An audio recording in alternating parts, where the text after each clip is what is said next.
اعوذ باللہ من الشیطان الرجیم بسم اللہ الرحمن الرحیم اللہم صلی علی محمد وعلی محمد۔ کتاب مجالس المتقین میں ایک واقعہ نقل ہے کہ پرانے زمانے میں ایک بادشاہ تھا جو کہ توحید پرست نہیں تھا، اور اس کا ایک وزیر تھا جو کہ خداوند متعال کی ذات کا معتقد تھا، اور وہ یہ جانتا تھا کہ خداوند متعال ہی ہم سب کا خالق اور مالک ہے۔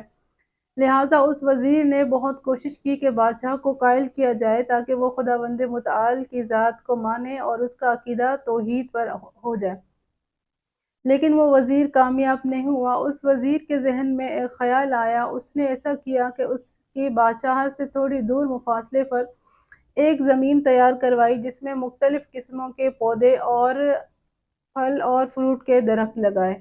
جب وہ باغ تیار ہوا تو ایک دن بادشاہ سے کہا کہ بادشاہ سلامت، کیوں نہ ہم سیر کے لیے ایک باغ گھومنے جائیں۔ تو بادشاہ نے خوش ہو کے کہا کہ یہ تو اچھی بات ہے، اور بادشاہ اس وزیر کے ساتھ جب اس باغ میں گیا تو بادشاہ وہ پھول درخت اور پھول درخت یہ ساری چیزیں دیکھ کے حیران رہ گیا، اور اس وزیر سے پوچھا کہ یہ باغ کس کا ہے اور یہ اتنا خوبصورت باغ کس نے لگایا ہے؟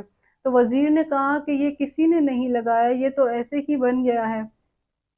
تو بادشاہ نے کہا کہ یہ تو ممکن ہی نہیں ہے کہ بغیر کسی انسان کے یا کسی کی کوشش کے کہ یہ باغ خود ہی خود وجود میں آ جائے۔